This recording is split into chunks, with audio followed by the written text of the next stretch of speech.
नमस्कार. तेज वार्तामध्ये आपले स्वागत आहे.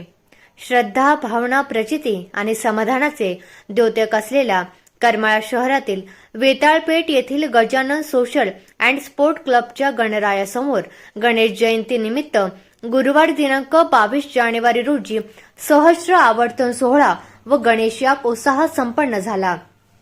यानंतर सायंकाळी झालेल्या महाप्रसादाचा शहर व तालुक्यातील हजारो भाविकांनी लाभ घेतला. सामाजिक सलोख्याची गेल्या 27 वर्षाची परंपरा असलेल्या Shri Gajanan social and sport क्लबच्या वतीने गुरुवारी असलेल्या गणेश जयंती निमित्त सालाबाद प्रमाणे सहस्त्र आवर्तन सोहळा आणि गणेश यागाचे आयोजन करण्यात आले होते. सर्व धर्मियांचा सहभाग असणाऱ्या या धार्मिक उपक्रमानंतर दरवर्षीप्रमाणे वेताळपेठ येथील फुल सौंदर चौक ते श्रीराम चौक या दरम्यान महाप्रसादाच्या पंक्ती बसल्या. उत्कृष्ट स्वयंपाकासह पद्धतशीर नियोजनातून तब्बल 6,500 महिला पुरुष भाविकांनी या महाप्रसादाचा लाभ घेतला. यावेळी शहरातील सर्व राजकीय, सामाजिक, शैक्षणिक व धार्मिक क्षेत्रातील प्रतिष्ठानांसह सर्व नागरिकांनी सहभागी होत करमाळ्यातील सामाजिक सलोख्याचे नव्याने दर्शन घडवून दिले. महाप्रसादासाठी महिलांसाठी असलेल्या स्वतंत्र कक्षातही गजानन सोशल अँड स्पोर्ट क्लबच्या स्वयंसेविकांनी कोणताही गोंधळ होऊ न देता सर्व महिला भाविकांच्या जेवणाची उत्तम व्यवस्था ठेवली होती. 27 वर्षापूर्वी Shri Gajanan social and sport क्लबच्या सदस्यांनी श्रद्धेने गणरायाची स्थापना केली. या गणरायाच्या आराधनेमुळे सर्व सदस्यांना व्यावसायिक स्थैर्य मिळाल्याची भावना Shri Gajanan social and sport क्लबचे संस्थापक प्रशांत ढाळे यांच्यासह सर्व सदस्य व्यक्त करतात. याच प्रचितीच्या समाधानातून दरवर्षी गणेश जयंती उत्सव मोठ्या प्रमाणात महाप्रसादाचे आयोजन करून साजरा करण्यात येत असल्याची माहिती Shri Gajanan social and sport क्लबचे संस्थापक अध्यक्ष तथा माजी नगराध्यक्ष आणि विद्यमान नगरसेवक प्रशांत ढाळे यांनी सांगितली आहे. प्रथमतः गणेश चतुर्थीच्या सर्व करमाळा शहरवासी माझ्या माता भगिनींना शुभेच्छा देतो. आणि Gajanan social and sport club हे जवळजवळ 27 वर्ष आज स्थापन झाले. पण 14 जानेवारी 2000 साली हे स्थापन झालेलं मंडळ आहे. तर आज 27 वर्ष पूर्ण झालेली आहेत या मंडळाला. आम्ही 28 वर्षात पदार्पण केलेलं आहे आणि 27 वर्षातले जवळजवळ 22 वर्ष झाले हा गणेश जयंती हा कार्यक्रम आम्ही राबवतो. गणेश जयंतीच्या कार्यक्रमाचं स्वरूप काय असतं आपलं?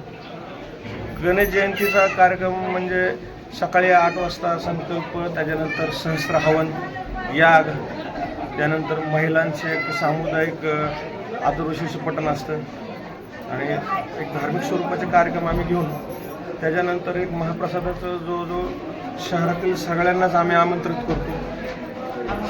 आणि जरी कोणी चुकून वगैरे राहिलं तरी आम्ही त्या म्हणजे एखाद्या पेपरच्या मार्फत, सोशल मीडियाच्या मार्फत आम्ही सर्वांना आमंत्रण देण्याचा प्रयत्न करतो. आपल्या या उपक्रमात सहभाग कोणाकोणाचा असतो? सर्व समाजाचा सहभाग. तसं म्हणजे गजाननचा मेन पायाच आमचा मुस्लिम समाज आहे. समीरभाई बागवान हे आमचे सचिव आहेत या मंडळाचे. तर आज जसं मंडळ चालू झालंय, दारूवाले असतील, बागवान असतील, शेपीलकर असतील, काजी असतील, आमच्या गल्लीतले सर्व माणूस अगदी घरात मन धनाने आमच्याशी एक ह्यानी काम करून आम्हाला सहकार्य करतात. 28व्या वर्षात आपण पदार्पण करताय. हा जो काळ आहे खूप मोठा आहे, काय सांगा? काळ म्हणजे सांगायचं म्हणजे 2000 साली आम्ही फार झालं तर 10 ते 12 जण होतो. आज कमीत कमी 240च्या पुढे सदस्य आहेत आमचे. आणि हळूहळू एक जण वाढत गेला, आम्ही जोडत गेले माणसं सगळ्यांनी. सुरुवातीचा किती होता आपला जे गजानन स्पोर्ट क्लब होता, हा एक परिवार किती सदस्यांचा होता? सुरुवातीला आम्ही फार झालं 20 जणांच्या पुढे तर नव्हतो. आज पहिल्या वर्षी तालुक्यात शहरात एक मोठं नाव आहे. हो, आज तालुक्यातली सर्वात मोठी गणेश जयंती म्हटलं तरी वावगं ठरणार नाही मला असं वाटतं. आणि सगळ्यांच्या सहकार्याने म्हणजे सर्व भाविक भक्त आम्हाला उत्स्फूर्त प्रतिसाद देतात मंडळाला. आमच्या कुठल्याही बाबतीत महाप्रसाद असो, मंडळाचे कुठलेही कार्य असू द्या, अगदी म्हणजे गणेश उत्सव जरी असला तरी त्याला भरपूर प्रतिसाद आम्हाला शहरवासियांकडून येतो. आपली जी उत्सव मूर्ती आहे त्यात दागिने बरेच अलंकार दिसतात आहे. ते कशा प्रकारचे दागिने ते धातू वगैरे? ही उत्सव मूर्ती जवळजवळ 2008 पासून हीच मूर्तीत बदल नाही. 2008 पासून हीच मूर्ती. आणि मग जसे जसे कोणाचे काय दागिने आले, कोणी भक्तांनी चांदीचे दागिने तिथं दिले, कोणी काय नवसाचे, कोणाचे काय असं ते सगळं दागिने हळूहळू येत गेले.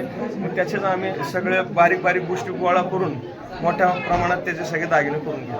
म्हणजे आपल्या दृष्टीने हे नवसाचा गणपती हो, 100% असल्यासारखं लोकांची भावना आहे. भरपूर. त्याच्याशिवाय एवढे दागिने गोळाच होत नाहीत ते.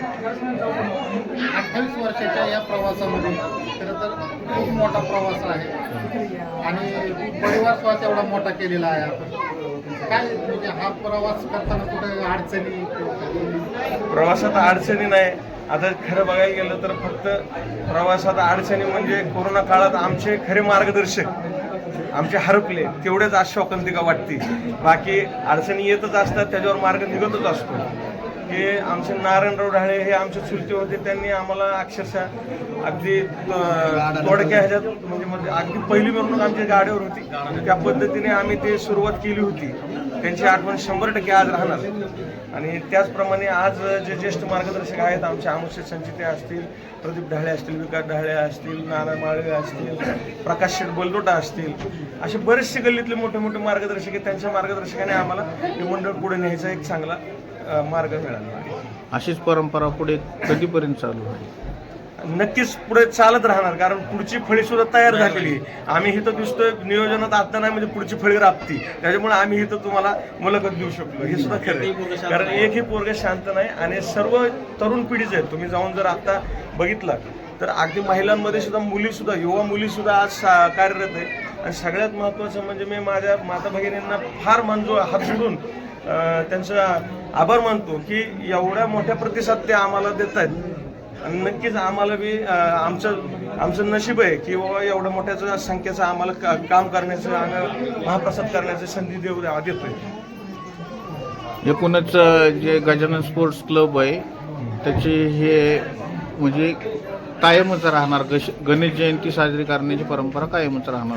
कायम म्हणजे आता पुढची युवा पिढी मार्गाला लागलेली आहे. म्हणजे आम्ही नाही, आमच्या नंतर सुद्धा हे चालत राहील हे लक्षात आम्हाला आलेलं आहे. तसं काही विषय नाही.